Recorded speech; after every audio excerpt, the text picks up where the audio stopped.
again, everybody. Welcome to the last part of the ALIPH Forum. So to lead this plenary discussion, the final plenary of the program, I'd like to call Valéry Freland, Executive Director of ALIPH.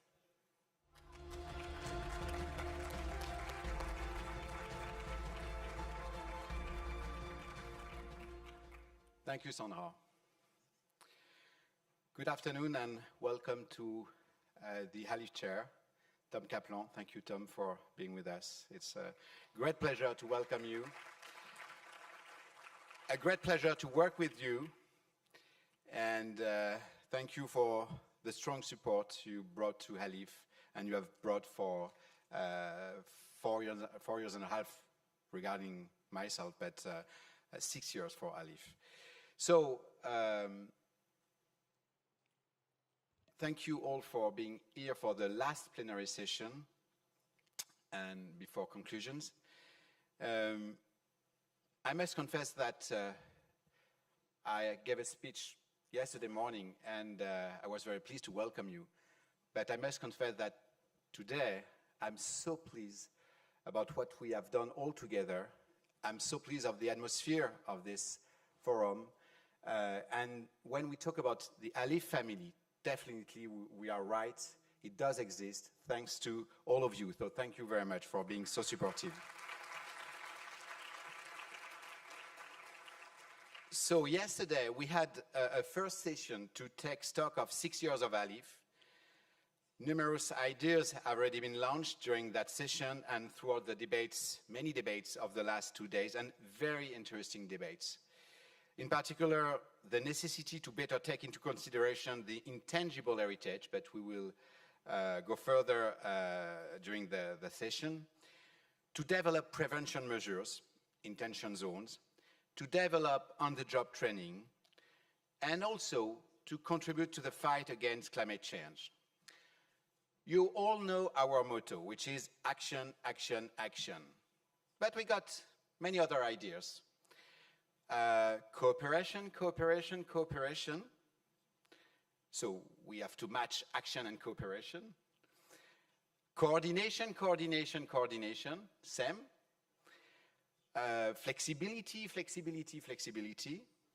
Agility, but we have known this word for many years, I would say. Partnerships, responsiveness, and so on. So thank you all for all these insights. It will be very useful for us for the next years. So today the objective is to continue to exchange ideas and to outline some guidelines for the coming years, if possible, and to develop a common vision for the next steps of ALIPH. I'm very pleased to welcome in person, online and by video, our panelists. Et je suis ravi d'accueillir son Excellence Nadia Ernzer, ambassadrice du Luxembourg auprès de l'OCDE et de l'UNESCO et représentante du Luxembourg au sein du conseil de fondation d'ALIPH. Merci Nadia.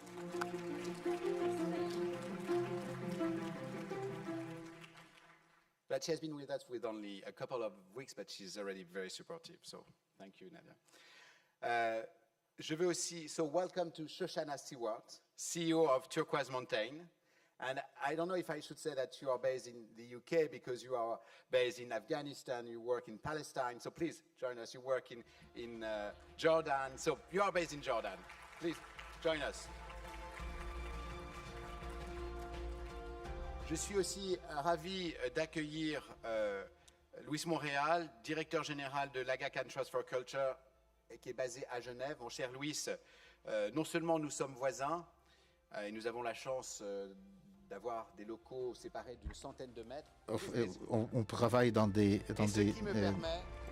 we are working on different in close locations, and as well we have online His Excellency Aurélien Lechevallier, the General Director of Global Affairs, Culture, Education and International Development at the Ministry of Foreign Affairs in France. Voilà, tu nous entends, super. Toi aussi, Aurélien, tu es un soutien d'ALIPH depuis le début. And, et si nous sommes, en tout cas si moi je suis dans cette aventure, and if I'm part of this journey, it's because of you, my friend. And the last, we will meet by video. But we will meet him later. So let's start. So you don't have any microphone. So you don't have any PowerPoint, huh? Do you have one PowerPoint? No. Okay. Okay. So because I'm very serious, I've prepared some questions. The first part of the session will be dedicated to the challenges in protection and in protecting cultural heritage. So we have already mentioned a couple of challenges, but Luis, you have been involved in the field of cultural heritage protection for 5 years. I would say 5 years, if I may, or well, you will correct me. 4 years, exactly. You are a key professional, and so what are the persisting issues that you face and new challenges for cultural heritage protection today? Has the situation changed in recent years? What is your feeling? In certain aspects, the situation has changed thanks to ALIPH. If ALIPH did not exist, it should be invented. But the difficulties, and I would like perhaps afterwards, we talk about ALIPH. This forum has given us a lot of emotions, a lot of very positive evaluation by all the participants by ALIPH. But if you allow me, I would like to do a clinical analysis of ALIPH, a kind of objective, surgical, non-passional analysis of ALIPH, because perhaps with all these emotions, you are not realizing how important is what you have achieved. But let me go first to the question. The challenges in preserving the cultural heritage today, I think one, if we think about the developing countries, the first one is development. It's a paradox, but it is like that. And we see by the accelerated processes of the delocalization, for example, of industrial production, we see archaeological sites, historical sites being threatened. That's the one of the first. The second one is the lack of adaptation of the juridical legislative instruments in developing countries, and as a consequence of that, the lack of administrative controls of what happens. I mean, we've been discussing about illicit traffic, which is one of the things. We have, obviously, the climate change and the threats to the environment, but in a way, in my order of gravity of the diagnosis, this is not as accelerated as the first one that I mentioned. So those are some of the things. I think also, if I need to be very clear, that there is also the intergovernmental organizations have lost weight in this world. And I can say that because I'm from the private sector. But intergovernmental organizations have lost weight. We all remember the time when UNESCO played a fundamental role in the protection of cultural heritage. I myself was a young archaeologist during the Nubia campaign. And the UNESCO has lost this kind of edge, not because of the personalities in the Secretariat, but because of the lack of support from member states, by the fact of the politicization of its decisory bodies. UNESCO requires to be, not only UNESCO, the United Nations system needs a kind of rethinking in many aspects, as they did the founders of this system, particularly after the Second World War. So those are part of the issues and the complexities of the system. I think I should stop there. Okay. So, does it work? Yes. So, Shoshana, we work with Luis in Afghanistan. We Aga Trust for Culture in Afghanistan. We also work in Afghanistan with you, with Turkey and Montaigne. So, what we do there is more about intangible heritage. So could you please explain why intangible heritage is also so important and why maybe ALIPH should be more involved in this field? I would love to explain that, Valéry. Thank you. Yes, we are at Turquoise Mountain lovers of built heritage, as much of this conference is, but also lovers of intangible heritage. Little bit of jargon, right? What do we mean by this? Of course, we mean food and poetry and music and craft, and that's really sort of where our heart lies. Yes, I think we should do more of it. I would love to see that. I thought I might try to make it a little bit tangible for us. So we think about a great future project that we're hoping to do in Afghanistan. In the mountainous region of Bamiyan in the Central Highlands, there's this incredible 17th century caravanserai. I appreciate that as a building. Restoring that building. But the point is the reuse. What is it going to be? How are we going to make this building live? We run a couple of weaving centers. Carpet weaving is a hugely important craft tradition in Afghanistan.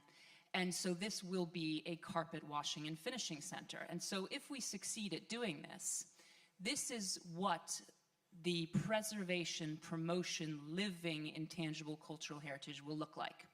You will have women weaving in their homes and in weaving centers in the caravanserai. You'll have carpets drying in the sun.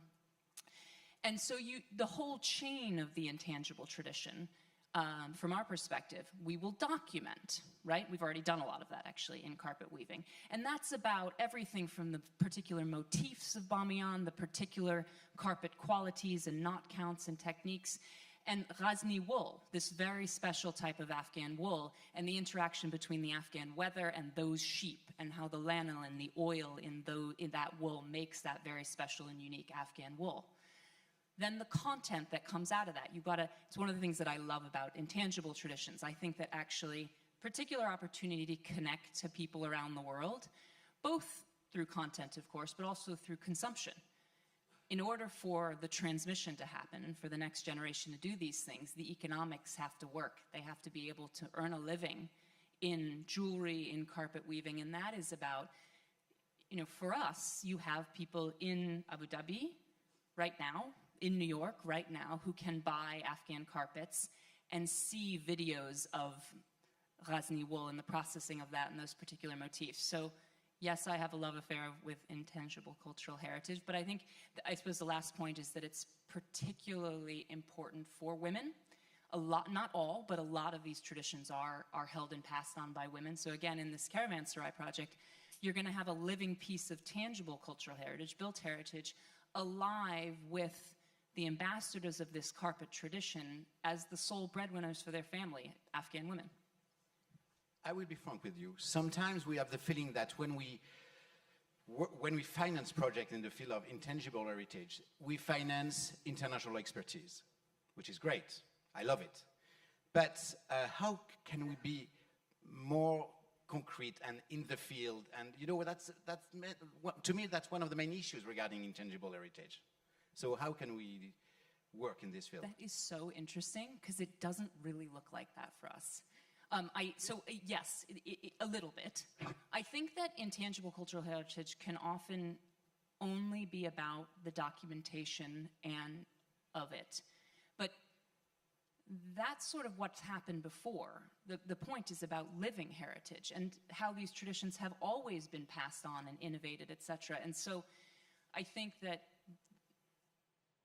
you can fund projects that are about creating economic opportunities for the communities who are carrying out this intangible heritage.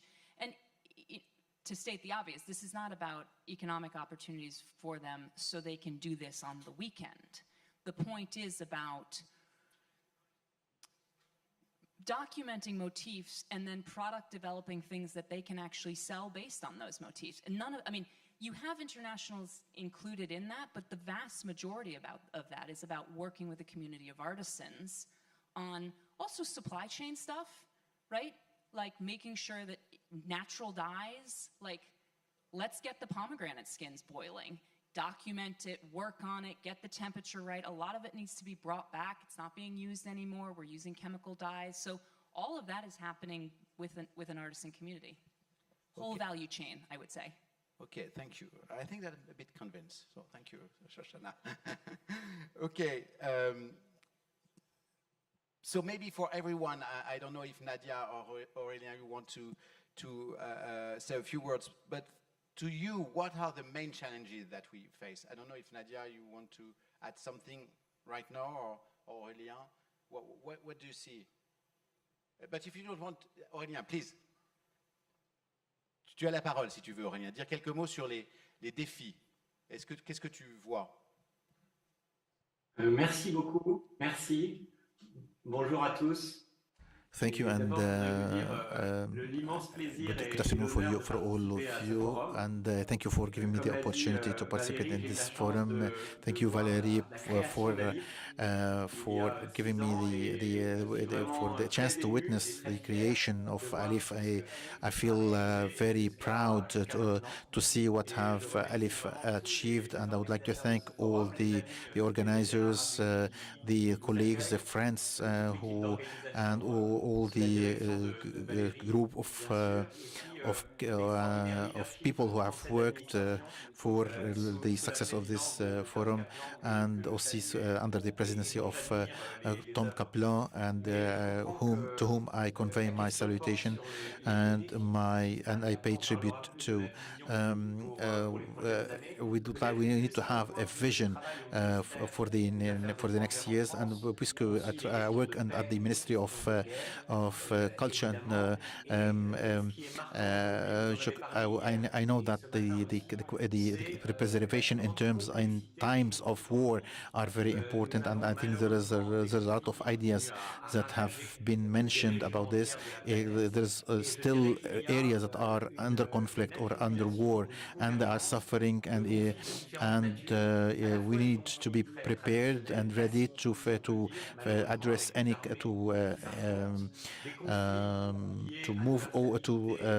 to tackle every type of crisis. And we have natural crisis, we have as well some kind of wars, and we have hybrid wars which are created by the media, and which have many instruments are being used, not only the arms but as well other types of like looting, like other types of crime that are used, and as well the environmental crisis. So we have a complex and landscape of crisis and conflicts, and ALIPH need to have an effective and efficient approaches in order to ensure that we can respond quickly and to engage all the actors that involved in the conservation, and those actors can made up the elements of response and of analysis.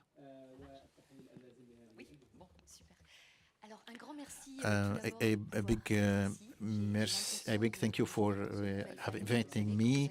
I feel like I'm in a new home between my family, and this is how I feel. I appreciate having invited me. Thank you for the organizers, Valéry, to your team and the organizers who are hosting us in the best way possible. In terms of the conservation and protection of heritage in areas and regions of conflict, and we need to evaluate. We need to assess every situation in itself, and the UNESCO is becoming more and more politicized and more complicated, more complex in its approach, and I see that it can have it can intervene in many questions, many conditions, and respond quickly. So it is very important amid all what we do that we verify, that we make sure that all the interventions fall within the timeline, the assigned timeline or defined timeline. Yeah, we need to think about all this, and effectively the sustainability and the approach needs as well to be well examined and considered. And ALIPH as an institution, a humanist institution, needs to keep that in mind in terms of the equipment and the development of resources need to be at the core of our mission in terms of moral heritage. Without taking care of intangible heritage, we would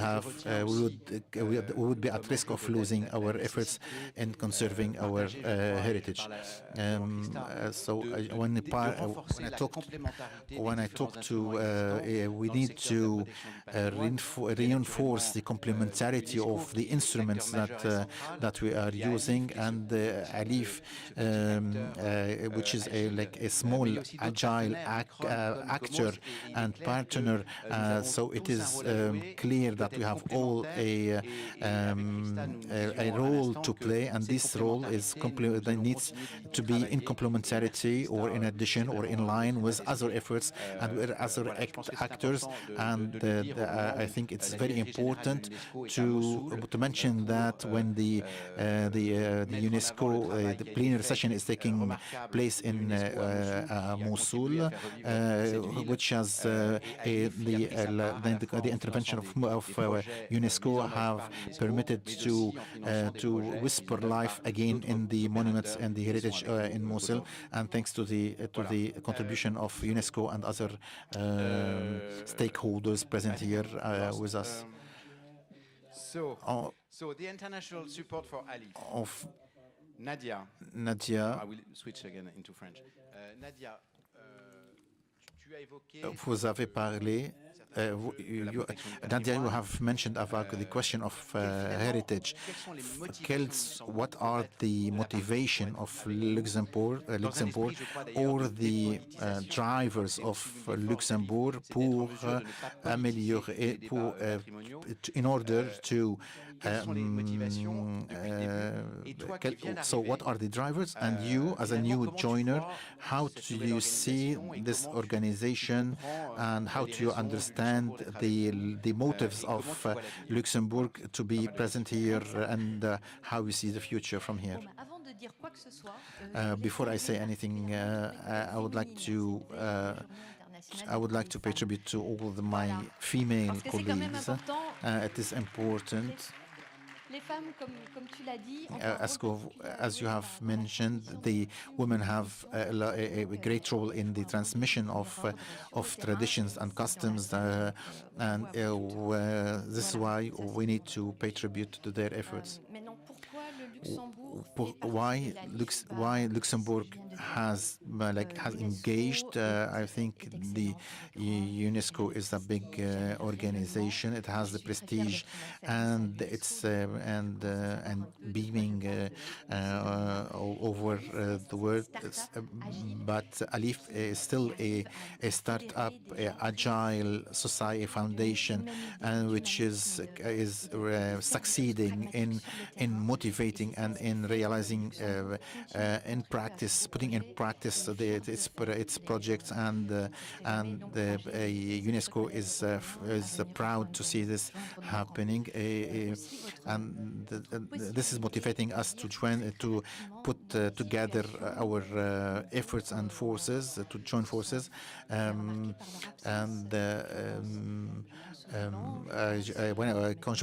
when I think about Lebanon or seism or earthquakes and Ukraine, ALIPH has been mobilized very quickly, and this is why this culture and this approach needs to be developed further, and we will make all efforts to support ALIPH in this in its approach. Maybe in a year or more time,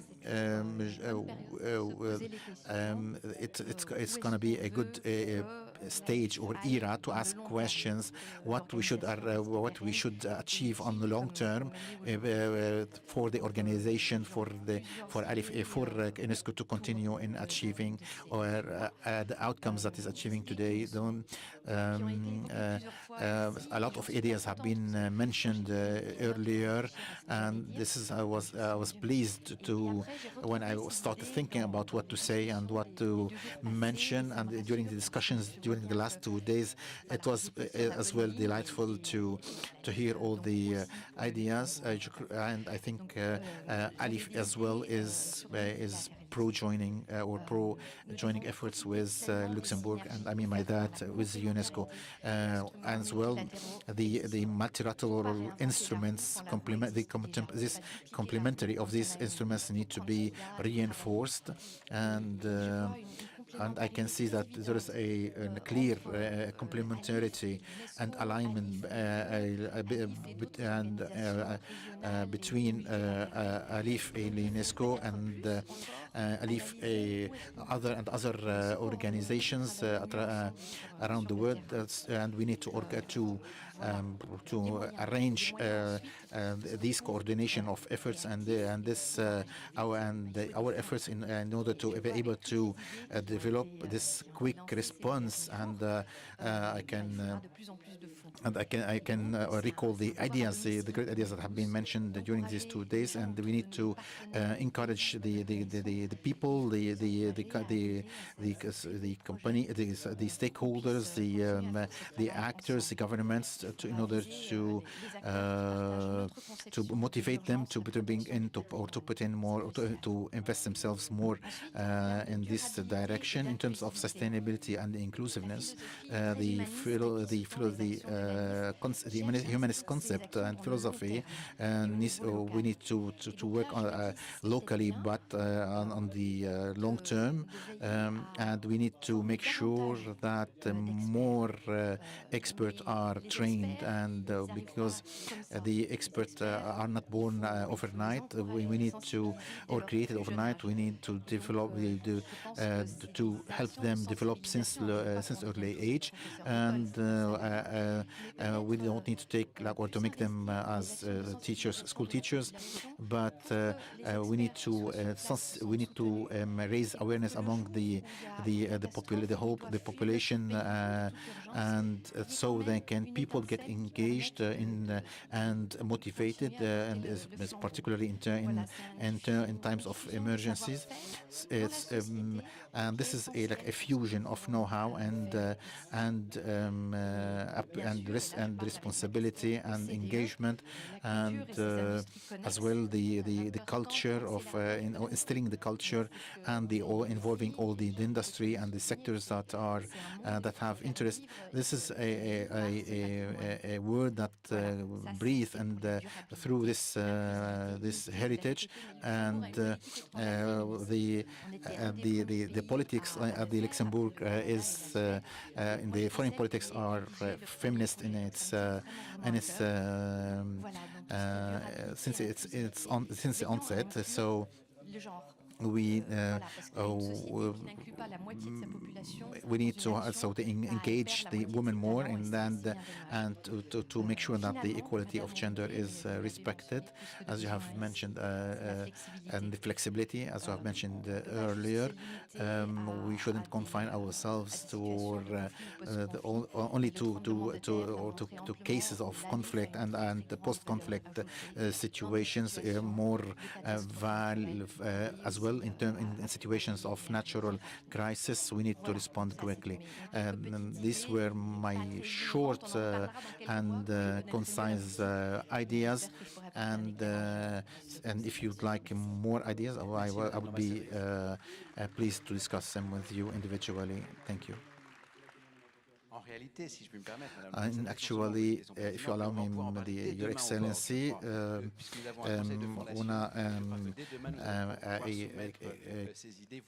a council of administrators or the board, we can submit all these ideas to this council. Aurélien Lechevallier, maybe you can recall what has and the initiative of friends that and the ALIPH initiatives has been supported by as well the French authorities. Why this relationship with the UAE is so special? Why this partnership with ALIPH? Why this partnership has been so convincing in supporting and in achieving what have been done so far? Is there any idea about the Red Cross being created somewhere? Thank you, Valéry. I think that France, and since 6 years, has apprehended the situation, and that like other that there are many governments and many associations, many foundations, and that our heritage is so vulnerable and is under challenge continuously. I think there is a certain harmony between France, the UAE, and other organizations like the UNESCO and all the stakeholders, the holders working in this sector. That there is a need to new instruments, to create new instruments, and this is how the role of ALIPH kicks in. And I think that we can say nowadays that ALIPH has proved its efficiency, and that created for itself a unique footprint and that it has become a role model for other initiatives, because it works in this with a spirit of teamwork, and this spirit has been so strong since the beginning, and this is that has characterized by and the role of what you have achieved has been characterized by the flexibility and by the quickness that you have with which you have responded. And for all these reasons, France and the President of the Republic and the engagement, the personal engagement of Emmanuel Macron, we are decided to work with ALIPH all the way, and the idea of creation of a Red Cross, a Red Crescent international organization for the heritage is as well a question of a difficult question to respond to. I don't think it's necessary to take a decision or a bit to be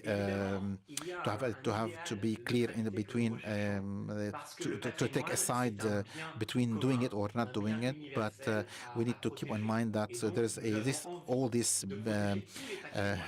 all heritage needs need to be maintained, this regardless of religion, gender, nationality, because the heritage is for all, and around those heritages and this monuments, there are common histories, there are common factors and elements that are that we share all, but we need as well to assume the fact that we shouldn't not politicize heritage, but we need to have all in an engagement, ethical and humanitarian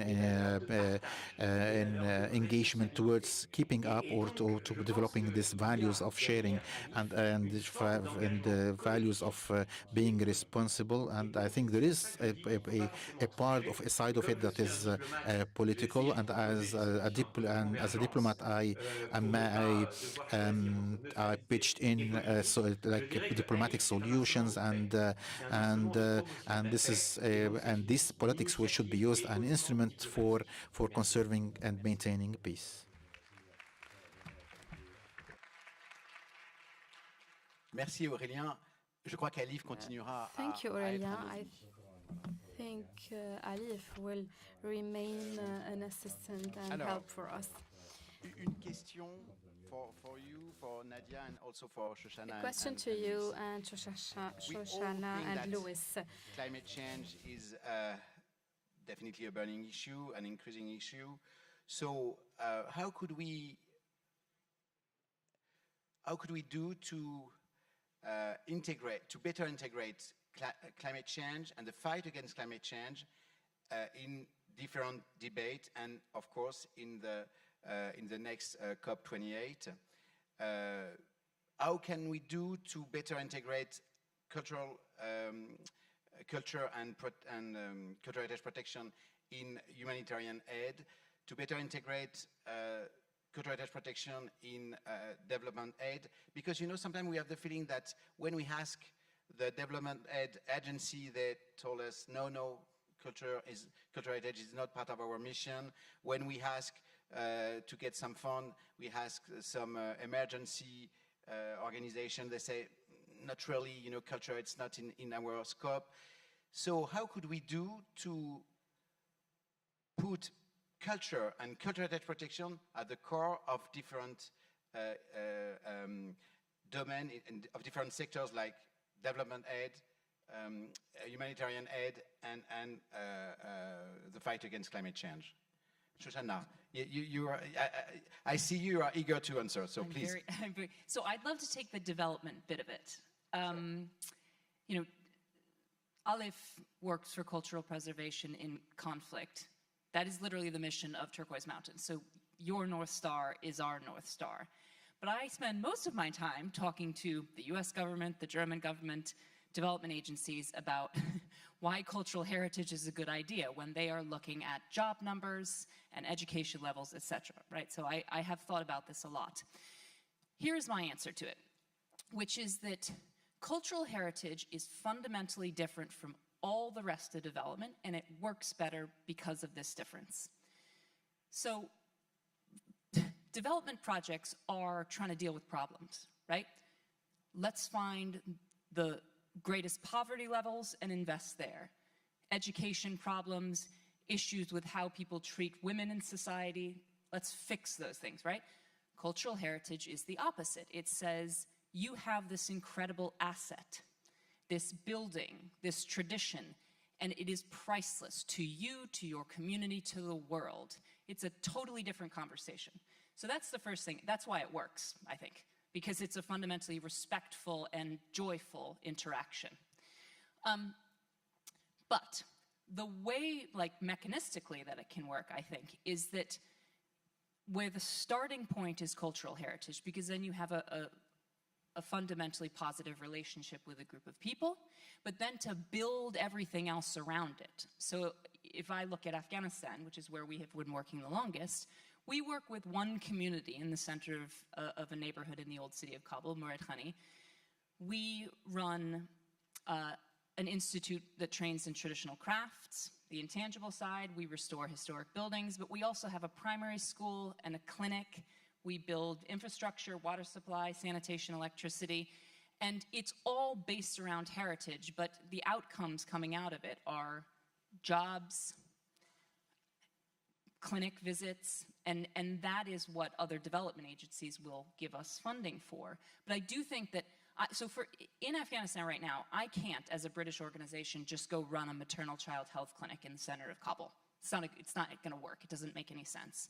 But I can, because I have been working with that community for 17 years. So you can do all this other stuff around cultural heritage. That's my answer. Thank you, Shoshana. Any other comments? Nadia? I couldn't agree more. En fait, c'est une façon de présenter la chose. Parce que It's a way to present the thing, the issue, because there is no economic development without people, and they are the one who transmit the cultural heritage. We should transmit it in a way that we can use this educational and cultural trait to have an education and heritage goal.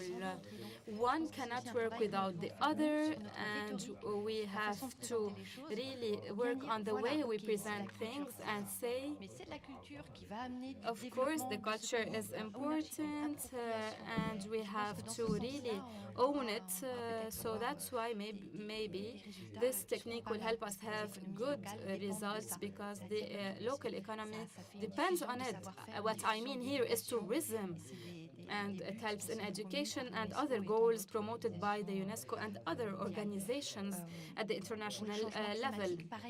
As for the climate change, let's think about a little bit of the feelings. Of course, climate change is affecting the countries, but also monument sites, etc. And this should be concluded in all the COPs, in all the conferences. Climate change affects everyone. So it will be a good argument to promote the cause and promote the sustainable and green energy, and not affect the resources that are also harming our cultural heritage. Can we count on France also to assist us in these ideas, specifically climate change and COP28 and its inclusion in it, of course? Yes, definitely. It's very important. We are already doing this partially, but I think we should work more together in the groups that are working on the heritage protection in order to become the collection and the collection of funds in COP28. Shoshana, Luis. Thank you, Shoshana. Luis, ALIPH also is an ecosystem. With local and international actors in the future. Do you have some ideas? Luis, you may have ideas.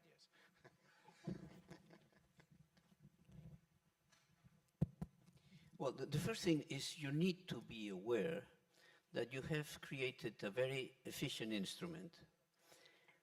There was the vision to create a public-private partnership in the form of a Swiss foundation.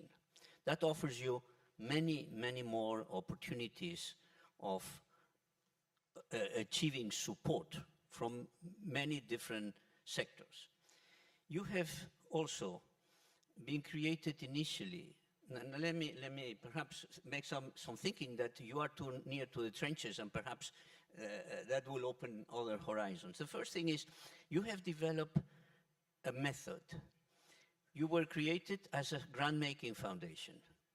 Grant-making foundations in some systems like the United States cannot do anything else, but you are working in the Swiss system and you can do grants, but you've gradually developed a way in which you select your grantees, you discuss with your grantees ahead of time, you tailor the projects together with your future grantee, and you accompany the grantee until the end. This is unique and is important and is a good use of financial resources that guarantees you that is no waste. So you have, in 6 years, arrived to this point, and gradually you have created this method of managing. You need to ask you, if we're talking about your future now, you need to ask yourselves, and I suppose you're asking yourselves with your board, if you want to go further, and in some specific cases, become an operating entity. This is a question. The second thing, you were talking about your opportunities. I would like to talk about my convictions about how you should pursue your mode of financing. And I heard very clearly the questions about neutrality that come from Paris. But let me talk about the financing. For me, the first premise is important that your basic majority funders are states for several reasons. The first one is that you need a lot of money because the needs to act in conflict zones require, for the time being, 100 million, but we've heard this morning that we need 100 kilometers of freeway budget to really, and these only states could provide that. I will hate the idea that a multinational corporation will give you a 500 million grant and take power over ALIPH because you will lose your independency, your everything, your capacity. So I think you have to be bound to public funds. You need to continue exploring why states would like to participate in ALIPH. What are the reasons? I think I could think about several ones. First of all, that this way some states may participate in projects in other states where their policies they not allow them to have access.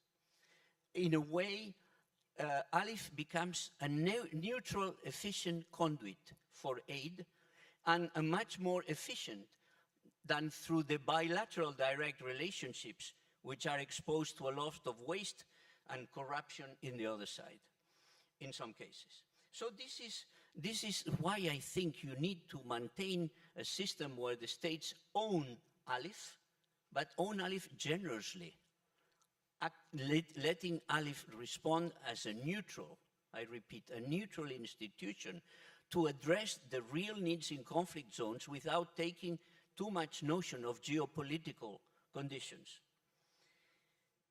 I think you need to address also how the private sector could be more present in financing ALIPH. And I think Bénédicte de Montloro is going to hate me, but I think you should copy the World Monuments Fund at another scale. I think you should let private sector also to be able to fund, perhaps à la carte, some of your projects. And the last thing, in terms of financing, you need to think very seriously if you need an endowment and how your member states should constitute an endowment. Because if you want to be effective in a major catastrophe, you will need to draw funds from an endowment. Now, the third thing, how you can engage more people is by reviewing your program and mission. The first one is so obvious. The earthquake in Turkey and Syria is telling you that ALIPH has to tell its governance bodies to change the mission, to enlarge the mission into disaster mitigation. But there are another number of things for what you are asking me. Is somebody said here yesterday, localization. You need to localize in more permanent way your activities through your associates. I think the matter of prevention is very difficult. How you prevent conflict. There's only one way you could respond quickly to conflict is having people well trained in every country about conflict. And then I think a major investment of ALIPH should be training of adequate professionals in the country that when a catastrophe or an armed conflict starts are able to act. But last but not least, I think you need to think seriously on the role of ALIPH as a clearinghouse. This forum, in fact, is acting as a clearinghouse. In one hand, we debate things here, but we make people in contact. How this opportunity that you have to be a clearinghouse between entities of so many different levels and status, how this could be improved. But why not to think also about ALIPH as a think tank? And a think tank that will need to start not by reinventing the wheel, because as we mentioned several times during these days here, and I think we've been several days here, we've only been two, as Munir this earlier on. As we've said before, we don't need to reinvent the wheel. the military have invented many things. We need, as a think tank, you could create a corpus of knowledge adapted to the specific function of addressing situations of armed conflict. That will be very, very important. And then, of course, I disagree, and you allow me to disagree on the notion of neutrality. If ALIPH has to be efficient, I don't say, let me act as a diplomat now. I don't say that you need to be neutral, but you need to look neutral. Thank you. Thank you.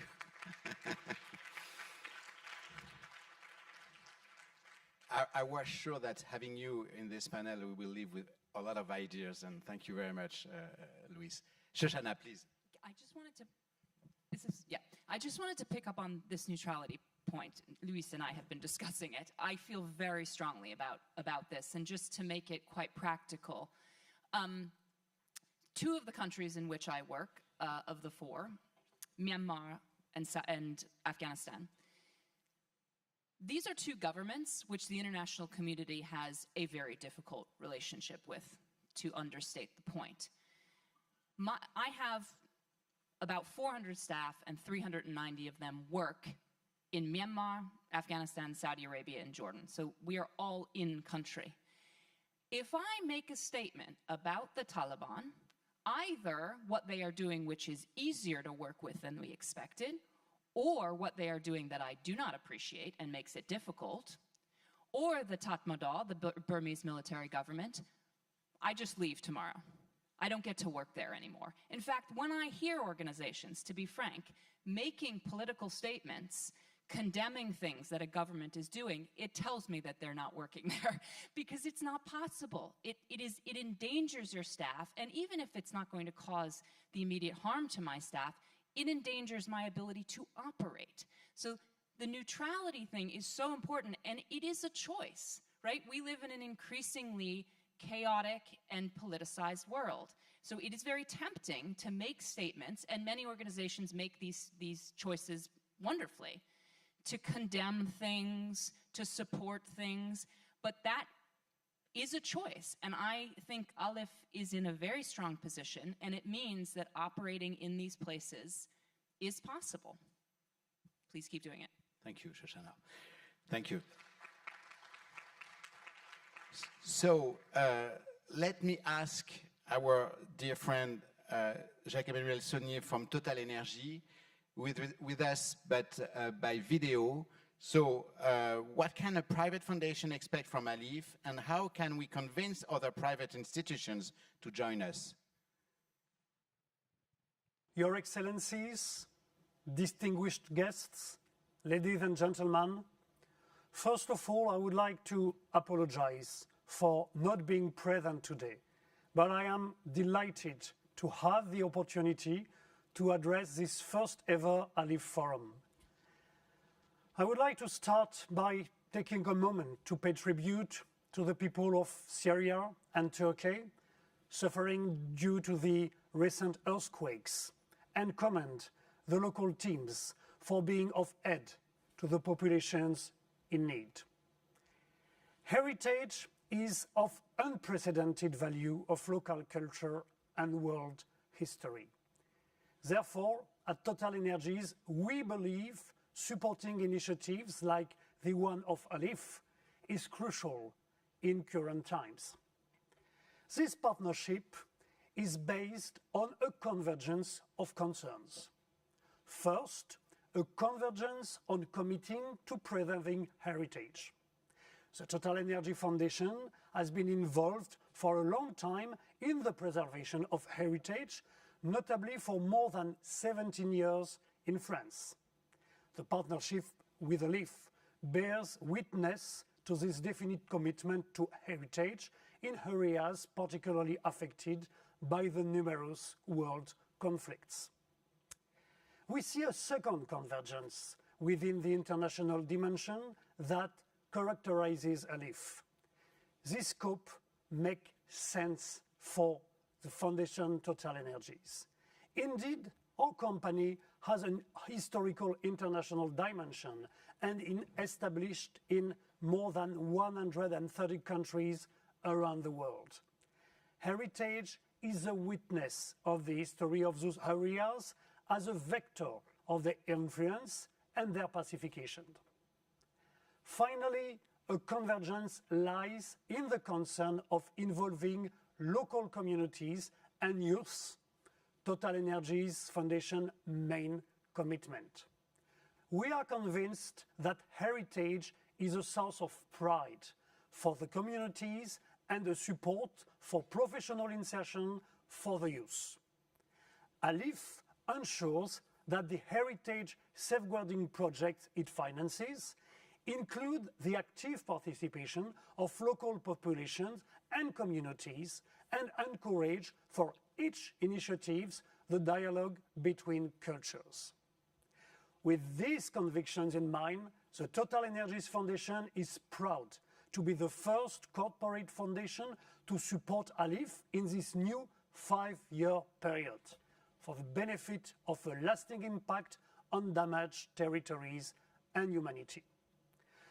Now the question is how to increase the means of ALIPH in favor of heritages in zones of conflict, and in particular, how to encourage the involvement of private companies. ALIPH has serious assets which must be put forward to attract private funds in favor of heritage zones in conflict. They will allow ALIPH to multiply its positive impact. The first asset to set forth is that ALIPH's approach is resolutely focused on action and the realization of projects. In only 5 years, ALIPH has demonstrated its agility, its reactivity, and its capacity to respond quickly to the crises the world heritage is regularly confronted with. ALIPH's motto, action, action, action, is not an empty word. In fact, ALIPH's funds field initiatives as a priority. These projects aim to work in close collaboration with the authorities, communities, and local partners. Furthermore, ALIPH's capacity to involve local populations in the rehabilitation process and to convey is a key asset. The respect of local wishes, as well as the inclusion of local populations in the rehabilitation process, are fundamental elements of the method promoted by ALIPH.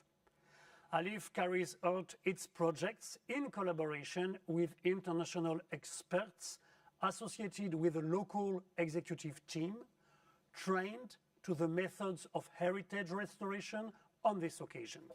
Thus, the transmission and development of local expertise and know in the field of heritage protection is undeniably essential. And last but not least, ALIPH is an organization of international stature, relying on the Making Alliance for the service of heritage. Making Alliance is an intervention modality dear to the TotalEnergies Foundation. ALIPH is the expression of an alliance between several states, private partners, and experts, thus guaranteeing a pluralist vision. These stakeholders have chosen to unite to finance this initiative. This constitutes an exemplary model of collaboration, allowing to multiply the force of action of ALIPH in favor of endangered heritage. Preserving heritage while integrating impacted population is a formidable way of preserving traditions and cultural heritages in all their diversity. It also means not letting the populations dissolve in the conflicts they are subjected to. Protecting the past, making it better known, is to participate in mutual understanding and dialogue between populations and communities that are sometimes torn apart. We cannot build a future of peace without recognizing the past in all its complexity. The mission carried by ALIPH is essential because it acts for peace. Its project can thus serve as a means of reconciliation after a conflict, but also of resilience of populations and communities. The Total Energies Foundation is proud and happy to be at the side of ALIPH and to support it in its missions, and encourages other actors to join the alliance in order to contribute to reparation and peace in the world. Thank you. So, thank you, Jacques-Emmanuel, for helping us convince new potential donors. So, we are about to finish, and so I will just ask you to give me 2 words that could be our motto for the next few years. So I will start with Nadia. It seems that you thought about it. Very much so. Can I make an exposé of 45 minutes Just, or no? Because we are about to finish and the minister has arrived. So. Flexibilité. C'est ça l'atout essentiel de flexibility, this is what we need. Flexibility. Pardon pour l'UNESCO. This is what we need at ALIPH. Sorry, I said UNESCO. It is important to keep this flexibility, to really enlarge our action and to benefit from what we have. Think of the human being who is at the center of our mission to have a better, enlightening future. Second, I have 2. First, flexibility to make such forums a routine, because it is important to really share our work such as today. Thank you, Nadia. I think my team will be happy if we tell them we will redo this next year. Shoshana, please. Shoshana. Okay, I've gotten 6 words. Ain't broke, don't fix, make bigger. Thank you, Shoshana. Excellent. Luis. 2 words. Be visionary.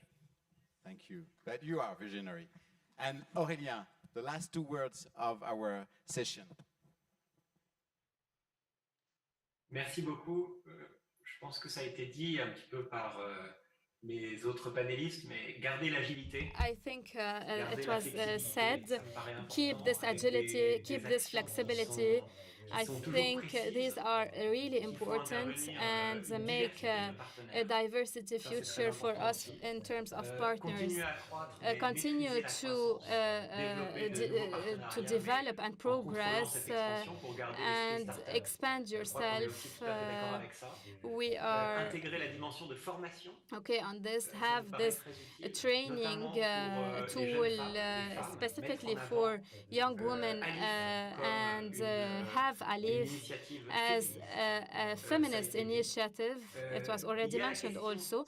As for the visionary issue, if ALIPH want to be operating projects, not only a think tank, but also a think and be tank, we are open for such an evolution, but we should, with the council or the board of the foundation, define it in order to make ALIPH specifically an operator, and most importantly, keep this teamwork, this collective teamwork, and especially with the President Macron and their. We thank you for the presence and the name of the President and everyone. Thank you so much.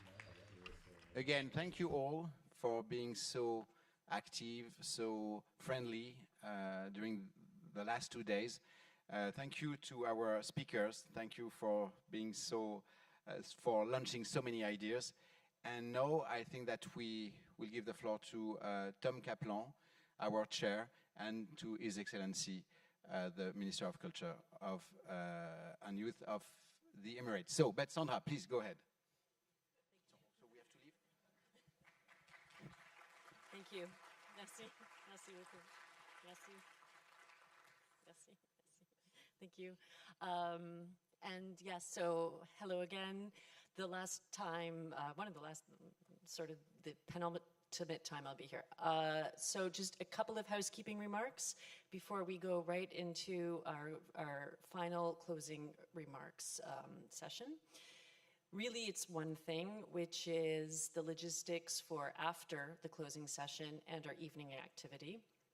So when the session closes today, there are shuttles that will take you back to your hotels. You'll have about 30 to 40 minutes to refresh, do what you need to do at the hotel, get your luggage if you're leaving, and there will be shuttles at each hotel leaving at 5:30 to take you to the Louvre Abu Dhabi for a visit that has been kindly arranged for us by the Department of Culture and Tourism of Abu Dhabi, and followed by a cocktail evening at the Louvre in the art lounge. So again, when this is over, take the shuttles back to the hotel, freshen up. At 5:30, the shuttles leave to take you to the Louvre Abu Dhabi, and you should all have your transfer information if you're coming back to the hotels. The evening will end at 10 p.m. with more buses to take you back. If you're leaving directly to the airport, you should all have your departure information, and you can email the ALIPH events team if you have any questions about those final departures.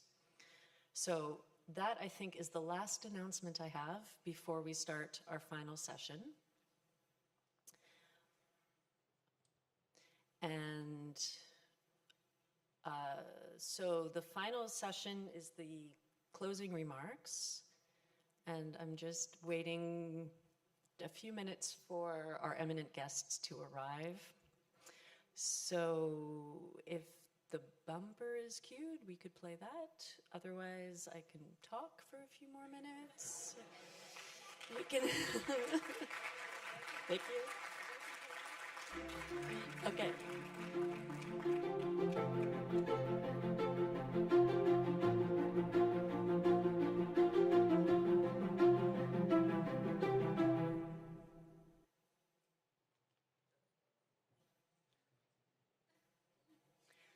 It wasn't long enough.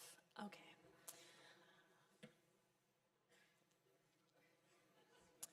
The Louvre is a wonderful museum. I'm sure you'll love it. The tour is excellent. They'll be done in 3 languages. There'll be a group for English speakers, for French speakers, for Arabic speakers, just like the languages that we've had throughout the forum over the past 2 days. And I'm told that the art lounge is phenomenal. An incredible view of Abu Dhabi is waiting for you. So it's going to be spectacular. There's a DJ, so if you want to dance, then you can. And it'll be a lovely way to finish these 2 days of discussions, de rencontres, meetings, exchanges, other synonyms for talking with each other. And so you're encouraged to continue that tonight at the Louvre Abu Dhabi, where we will be having our final event. Thank you. We'll put some music, we'll play some music.